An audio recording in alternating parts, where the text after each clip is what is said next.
Assalamu alaikum wa rahmatullah. A very good day to you. Goeiemorgen aan almal, molwene and welcome.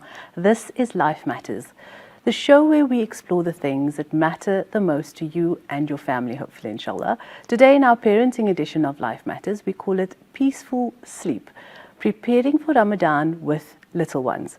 Joining me is sleep consultant Sara Bibi Patel, who is no stranger to our screens and an expert in pediatric sleep from Mpumalanga.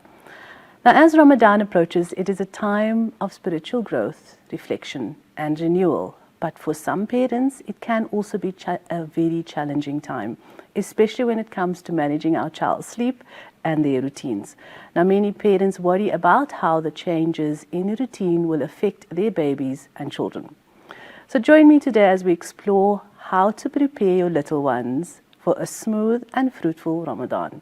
Research shows that children who get enough sleep during Ramadan tend to perform better in school and have better emotional regulation. Now today, Sara will share some valuable insights on this topic. Sara Bibi Patel, a trusted sleep consultant with a wealth of knowledge on your children's sleep. She is a certified sleep consultant working in with a company called Good Night, which is a sleep consultancy that specializes in baby and toddler sleep. Sara is based in Leandra, Mpumalanga, which is in the eastern part of South Africa, for those that didn't know. Today, Sara will inshallah help parents with practical tips for protecting children's sleep routines during Ramadan. She's absolutely dedicated to helping families thrive through better sleep. With her expertise, we'll explore maintaining children's sleep patterns, especially when it's time to wind down. Now let's dive into some valuable insights on Ramadan and sleep challenges with Sara. Assalamu alaikum to you, Sara, and welcome back to Hilaal TV. Wa alaikum salam, Sister Gouwah, and to you and your listeners, and Jazakallah once again for the opportunity. So just as I had a whole introduction prepared and my first question, and as we were chatting just before the show, you were telling me of how parents are getting back into routine and they can't wait to get into routine, and now Ramadan has crept in earlier this year.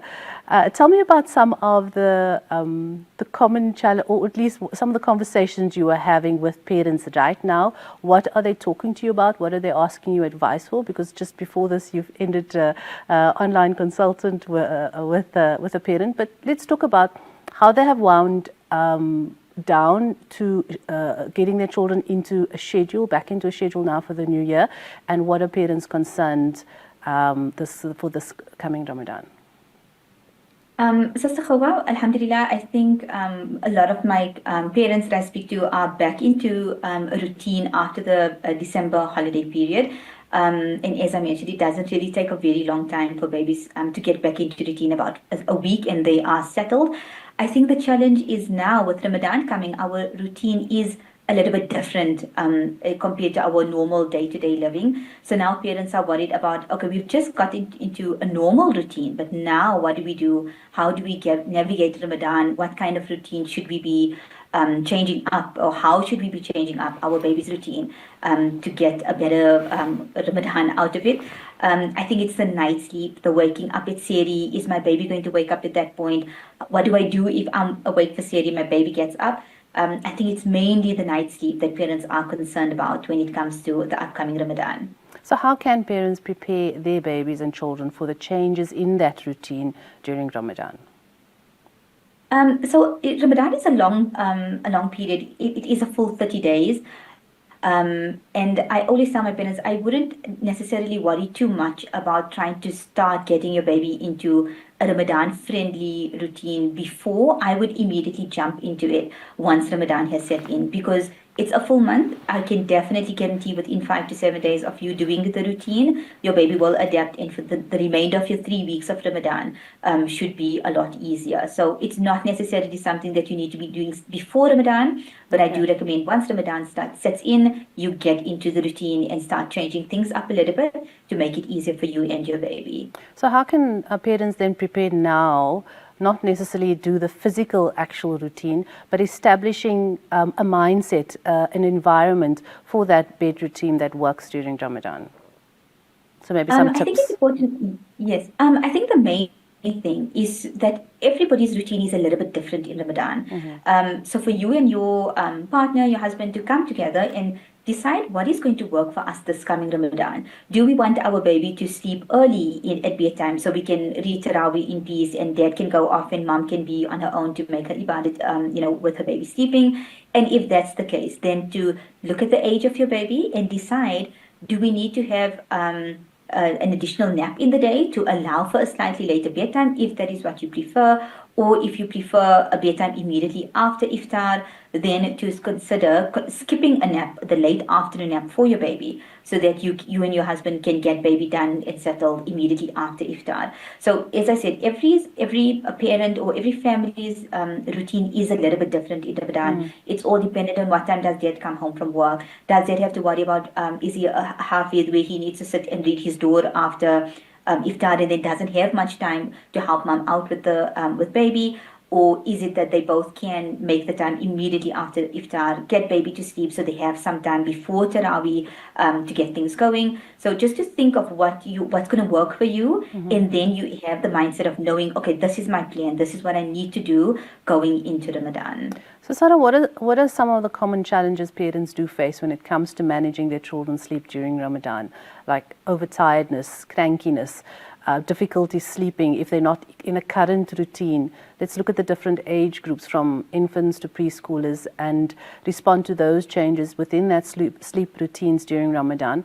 And what are some age-specific strategies for managing their sleep? Okay, it definitely is very age appropriate. You have to look at the age of your baby in order to identify, what could be the issues that you are facing and how to fix it. But typically, yes, overtiredness can come into play. When it comes to Ramadan, when you come to that last hour before iftar, mums are busy. Either they are busy in the kitchen frying last minute savories, or they are on the musalla making some ibadat. So at that point, that can become a very a witching hour for a baby. Maybe they need a nap at that point, and mom simply doesn't have the luxury to put her baby to sleep at that point. So that can become an issue where baby is going to be overtired, for the bedtime routine. If that is the case with moms, then I do tell moms, either try to get your baby to fall asleep before that point, before you have to get into the kitchen, or before you are, getting onto the musalla for your dua and ibadat. Alternatively, if a nap is not going to happen before that, then just sit with your baby. You can make zikr with your baby. Alhamdulillah, our deen is so beautiful. You do not have to be on your musalla to make ibadat. You can do it while walking around the house or walking around outside, taking your baby for a short walk.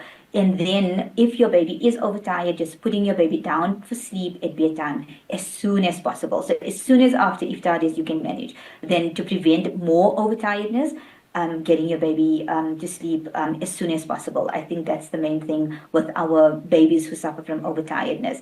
Crankiness, toddlers, at that point, maybe they haven't fasted clearly, but maybe around a certain time they are hungry. Maybe they need a snack to help them just get to that point where they are because obviously moms are not eating. Moms sometimes forget that we are not eating, but our toddlers definitely do need some fuel. They do need to eat. They do need to have a snack in the late afternoon to prevent any crankiness due to hunger whilst we wait for the time of breaking fast. I think sometimes a lot of the time as parents, we forget that whilst we are fasting, our children are not. And they need to keep on with their routine in terms of nutrition and meals on times and snacks on time.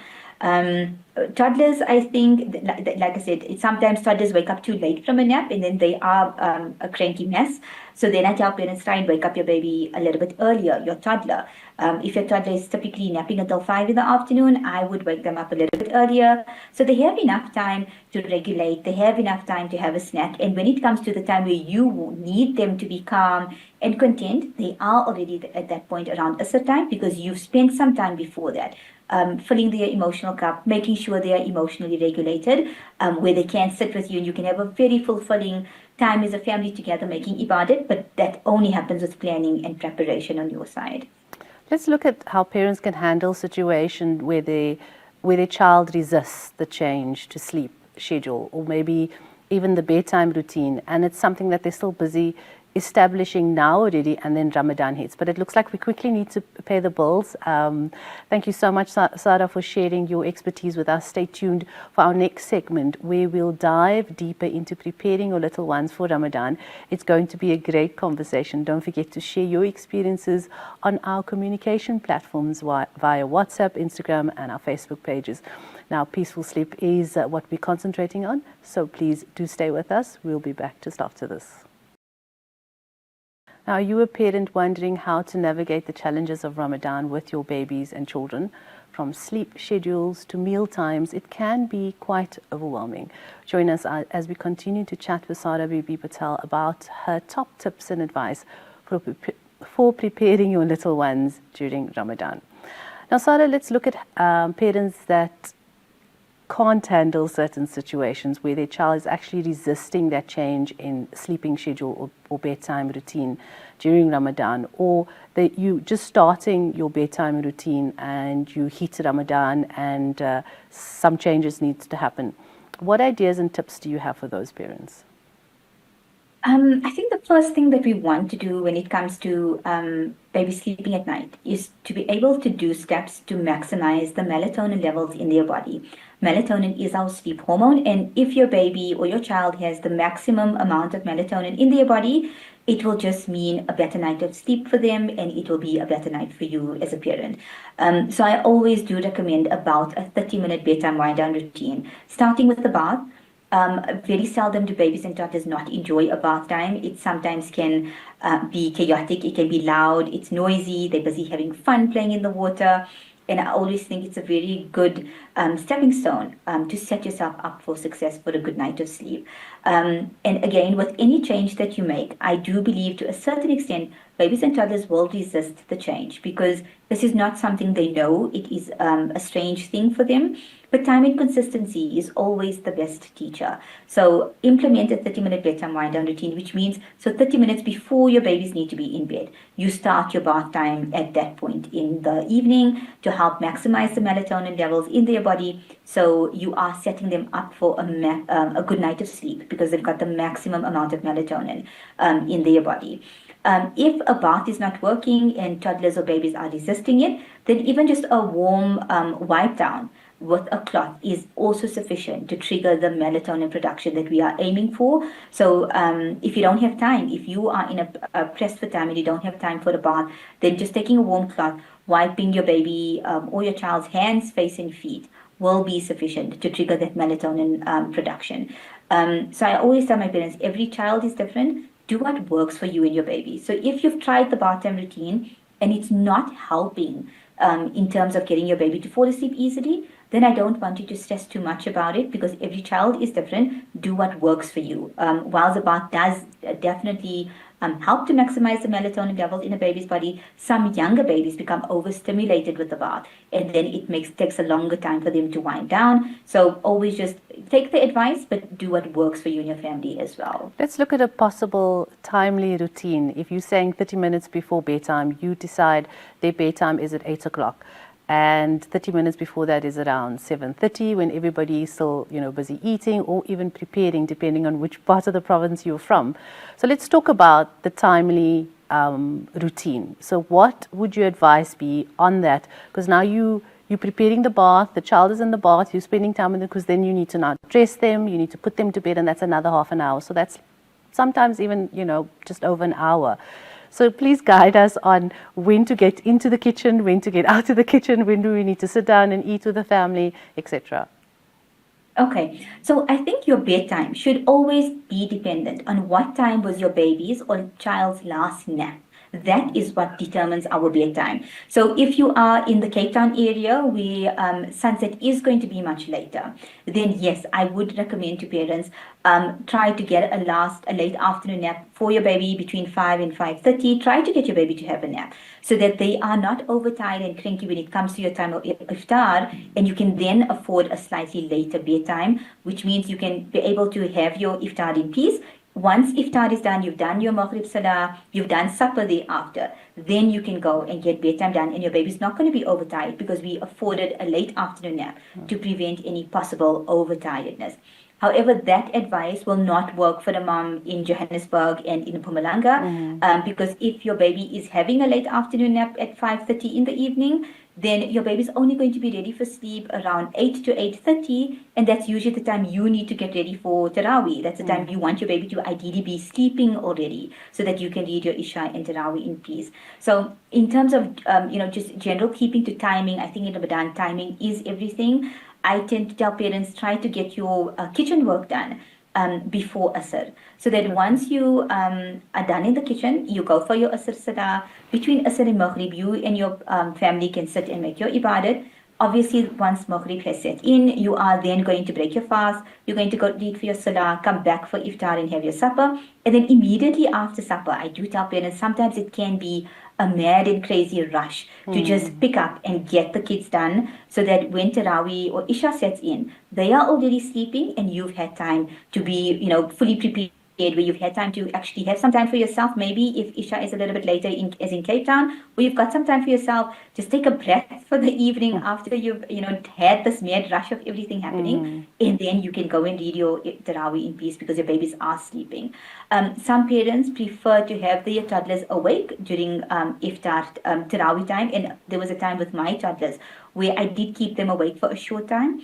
And it actually worked well. We, after supper, my husband and I would get the kids done in their pajamas. My husband would then leave for Taraweeh. I would sit with my kids in the lounge. I would read half of my Taraweeh Salah whilst they are playing around me. They've got non-stimulating toys. I always tell parents, if your child is up in the evening a little bit later, just keep non-stimulating toys, blocks, puzzles, open play activities, not anything with noise, because it's really hard to keep track of which rakat you're reading and what surah you are reading when there's music playing in the background because your toddler is having a merry phone call with a noisy telephone. So non-stimulating toys for you to concentrate on your salah. They can be happy whilst they are playing around you. And then when it's time for them to go to sleep, maybe sometimes it would be in the middle of your Taraweeh, just take a break, go and get them settled, get them to sleep, and then you can come back and finish up the rest of your Taraweeh. But I usually do believe planning is everything, and all just depending on the timing of Asr, the timing of Maghrib, and the timing of Isha. Now let's look at the brave parents that decide to travel with their children during Ramadan, and that's probably because they're going on Umrah. My sister did that with all 5 of her kids, mashallah. So hats off to everybody. Luckily, my parents were with. How can parents strategize around managing their sleep when traveling, visiting family, or of course during Ramadan? And how can parents minimize any sort of disruptions in their child's sleep routine if there is already one? Okay. I take my hat off to any parent who is brave enough to do Ramadan Umrah with their children. Alhamdulillah, Allah has given you a stamina and a strength that I sometimes feel I lack. But yes, traveling is always, I always believe you need to have a very healthy understanding of flexibility when you go for traveling. Whether you are traveling to a different town, whether you are traveling overseas, whether you are going for Umrah, you need to go with the mindset of we will go with the flow. Because a lot of the time, children their sleep will be disrupted because of traveling. And if we are forcing or trying to get them into a certain routine and it's not working, then as a parent, you will just end up being frustrated because what you are trying is not working. So I always recommend to parents, yes, with traveling, with going for Umrah, go with the flow. Follow your baby's cues with regards to sleep. Do the naps when they are ready to nap. If you are fighting to get them to nap and they're just not tired, then just leave them. It's really not a problem. This is specifically tailored for traveling. This is not my advice to moms who are at home. I would give them completely different advice. Yeah. But for traveling, I do believe it can come with its own challenges, and you just want to try and make it as easy as possible for that mom who's traveling with a baby. So just go with the flow. You can always focus on an earlier bedtime if naps were skipped. If your baby had an extra late nap that wasn't technically supposed to happen, you can always do a later bedtime. But yes, most important thing, just go with the flow and don't sweat the small things. It will make your traveling a lot easier and bearable to deal with. So parents that need to prioritize and manage their own sleep needs during Ramadan, Sarah, especially when they are caring for young children, any advice to them? Yes, I always tell my moms, if you are not sleeping as well as you would like in the night because your baby had a hard night or is not sleeping as well as you would like, then by all means, take the opportunity to have a nap with your baby. Take an opportunity to have a nap with your toddler in the afternoon. Alhamdulillah, we have a beautiful sunnah of the Qaylula, which is a nap after Zohar. So if there's any time, after Zohar that your baby is having a nap, take the time to have a nap with your baby. It not only creates a special memory and bonding experience of napping with your child, but it will give you the necessary downtime that you need to be able to, survive the rest of the period of iftar, Taraweeh, Ibadat at night. So always try and sneak in a nap, whether it's a morning, whether it's an afternoon. I do recommend trying to get some downtime. And if that's not possible, then I would rather recommend to parents have an early night. Immediately after your Taraweeh is done, maybe read some Quran, do some of Ibadat, but try and get an early night so that you can be refreshed around Tahajjud time. You can wake up with Tahajjud with more energy. You can do your Sehri. You can even stay a little bit awake after Sehri after Fajr, and then go back to sleep. But always try to get in some sleep by being smart, by either having a nap in the day or having a super early bedtime that can help as well. So I want to look at some of the common mistakes that parents make during Ramadan and how can they avoid it. And then I'm very, very interested to see how, people from overseas, like especially in the UK, when they have iftar as late as 9 o'clock and then an hour or two later there's Taraweeh. And in 3 hours, they have to be up for suhoor. So that's been a very interesting question, and I'd like to hear your thoughts around that. But thank you so much, Sarah, for your time and invaluable insights in this segment. If you're just joining us, don't forget to catch up on any of our shows and the previous segments on our YouTube channel. And if you have any questions or topics you'd like to discuss, reach out to us on our social pages and channels. WhatsApp line is also available. Stay tuned to our next segment where we look at managing sleep challenges and also maybe some of the pitfalls parents do look past when they should be acting. More just after the short break. Do stay with us. Now, a well-rested child is a happier child, so please do aim for, especially during Ramadan, anything between 10 to 13 hours of sleep for your child each day. And as we continue our conversation about preparing your little ones for Ramadan, let's talk about some of the common sleep challenges that parents do face during this time. From resisting bedtime routines to managing overtiredness, we definitely have you covered in that. But before we do that, Sarah, some of the common sleep mistakes parents could possibly make during Ramadan, and how can they avoid these pitfalls? I think the most common one that moms make is at Sehri time, Sasakhawa. And no judgment on them, because that's a typically hard time. In the early part of the morning, your baby wakes up. Maybe baby needs a feed. You are in the process of trying to get your Sehri done and eat a proper meal, because you are maybe possibly breastfeeding your baby and need that amount of calories to sustain through the day. And a lot of parents will then, if baby is crying, dad might go into the room, pick baby up, bring baby back into the kitchen where it's bright lights and noise and stimulation. And mom's like, oh, my baby, that's so cute, to see them in that early part of the morning. And I always tell my parents, light and stimulation is an invitation to wake your baby up. Yeah. So when a baby wakes up at that point and maybe just needs a feed to go back to sleep, I always recommend to mom, you need to just leave your food or take your food with you into the room where baby is sleeping. Feed your baby in the dark. So that encourages baby to go back to sleep as quickly as possible. And that allows you to then continue your Sehri and then, finish off what you need to do.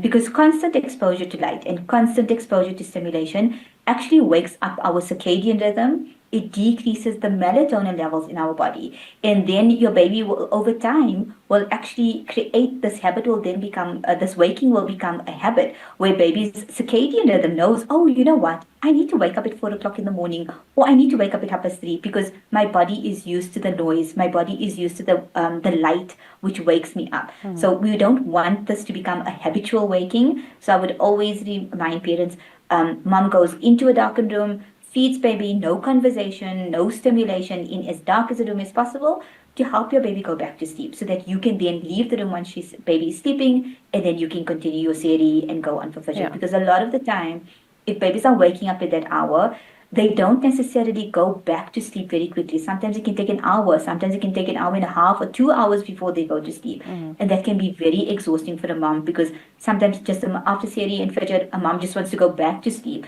But this baby is wide awake because of the stimulation when we interacted with them. So Sarah, looking at advice for parents who are struggling to balance their own spiritual practices, and I know you used a very good example, but that's specifically at home. But when these parents have to go out and want to be part of gatherings and then still caring for their kids during Ramadan, how can parents balance their need for the sleep? Because of course you want to do, Salatul Layl and stuff, and then participate in these various activities such as Tarawih prayer and other iftar gatherings that the families are having. And they're not in their homes, but rather they need to take their kids with them. Sister Gouwah, again, I would definitely allow for that to happen, because as parents, life does not stop just because we have children. We want to teach our children flexibility. Yeah. I very much recommend and encourage parents to teach your baby to fall asleep in different environments. And I've definitely had occasions where, not myself personally, but where I was reading Taraweeh at a venue, and they just in front of the mums, all the girls or babies are just falling asleep. They've got mum's burqa over them, or they are sleeping. And I always tell my parents, make sure your baby is bathed in their pajamas before you leave. When you go for Taraweeh, if you're taking your child, take some quiet toys that they can keep busy with. The minute you see that your baby is starting to get tired, then yes, help your baby to sleep. Put your baby next down to you. It's in a very comfortable, masjid carpet, or, very comfortable surroundings. It's typically quite dark as well. Maybe just have a light covering to cover your baby so they don't feel too cold. And then when your Taraweeh is over, you pick your baby up, take baby back home, and usually babies actually don't struggle very much to go back to sleep, because at night our circadian rhythm instinctively knows that it's night and we need to fall asleep. If baby wakes up in the middle, let baby stay awake. It's really not a problem. You can always focus on putting baby back to sleep when you get back home. I don't ever want mom to be at a Taraweeh event where maybe it's a Saturday night after Taraweeh and there's dessert and refreshments and her baby woke up in all the noise and she's in a dark corner trying desperately hard to get her baby to sleep. It's going to be very frustrating. I tell my parents, if your baby woke up, let them be, let them socialize, let them have a bit of dessert if they really want to. Ramadan for me is, the rules are very different in Ramadan from a sleep consultant perspective compared to what I would ordinarily do out of Ramadan, simply because I want a parent to look back at the Ramadan and have positive feelings and emotions linked to it, and not just stress and worry that we didn't do things by the book, or we broke the rules, or we did things a little bit differently. That flexibility for me is very important.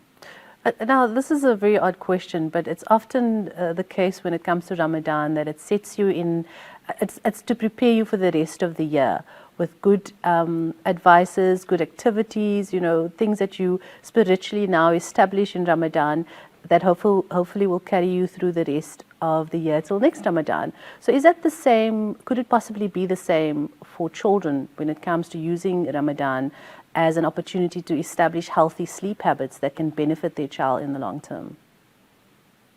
100% Sister Gouwah. I love Ramadan as a foundation for my children for better sleep, simply because my children are now coming to the age where they want to get up for Sehri. And because they are now 7 and 9 years old, my son has already kept a few fasts.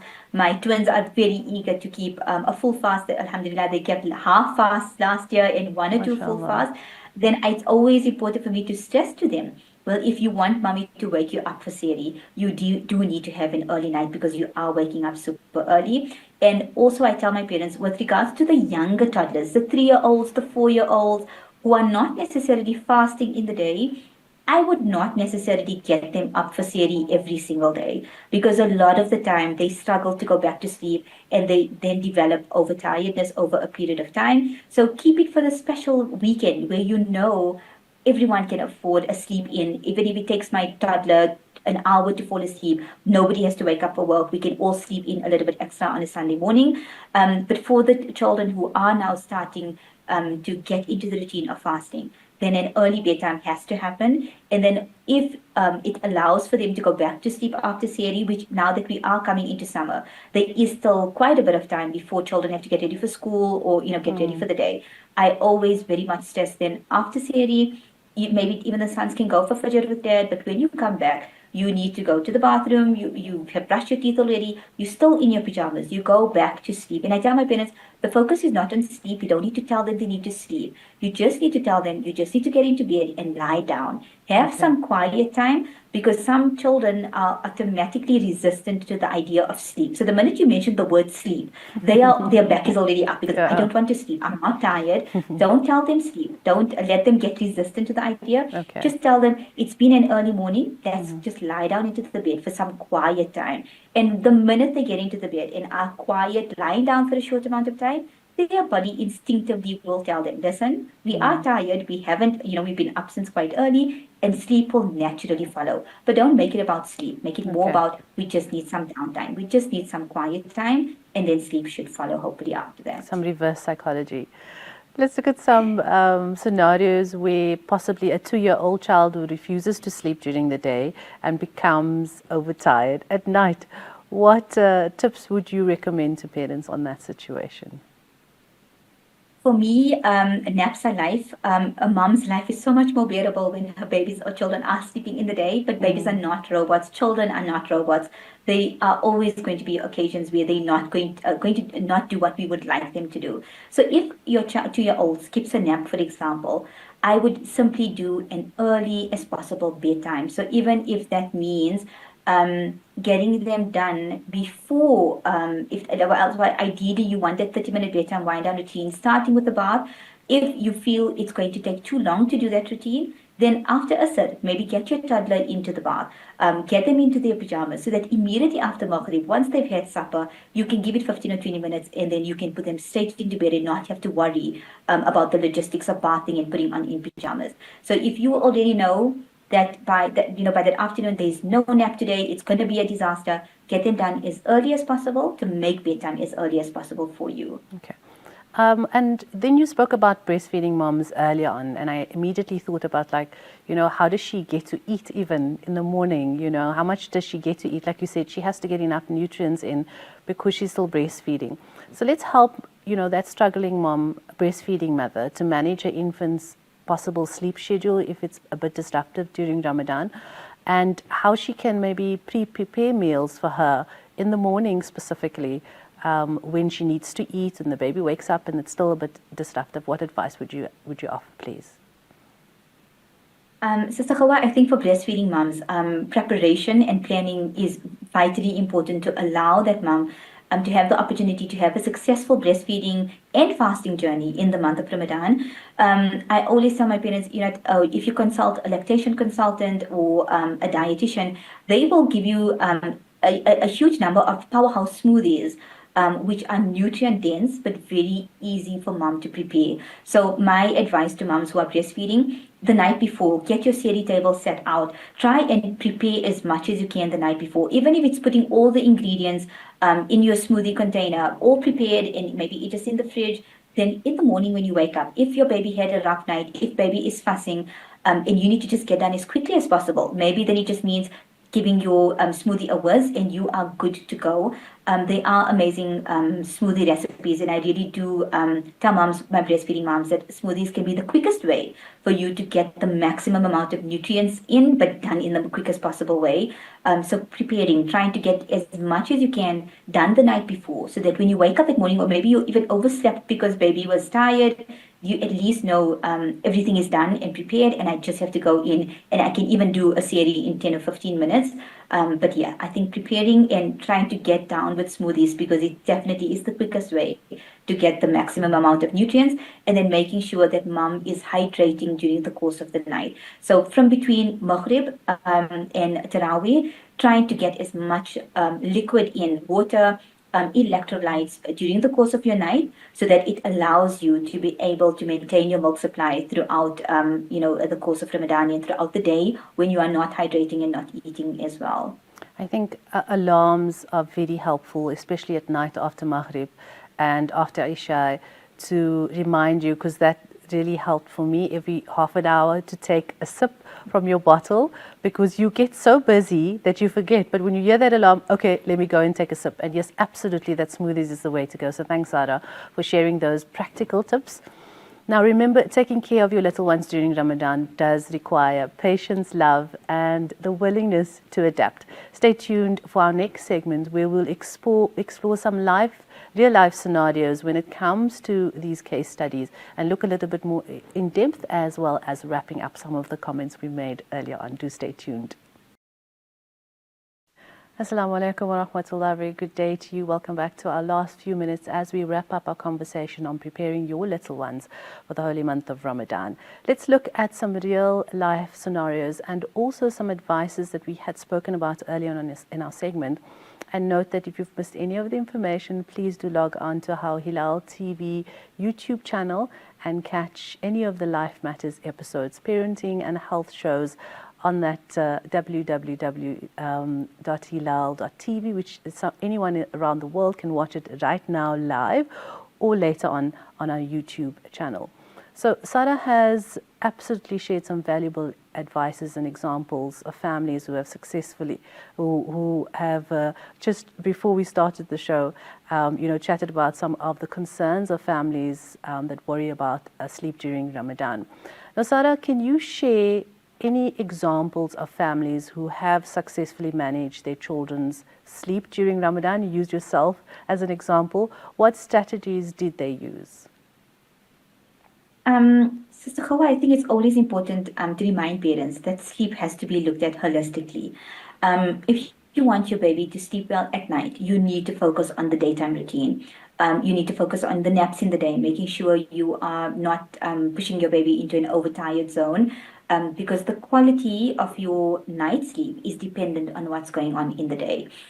For my younger babies, where feeding is such an important aspect of sleep, a hungry baby is never going to sleep well. Our first primary focus is fixing the feeding routine in the day, making sure that mom is feeding well in the day, making sure that mom's milk supply is sufficient to match her baby's calorie needs during the course of the day, to then allow baby to stretch for a longer period at night, thereby giving them both a better night of sleep. So a lot of the time, it's not major changes that we make to a baby's routine, but it's the small changes that are implemented consistently over a period of time, which gives you this end result of babies sleeping well at night.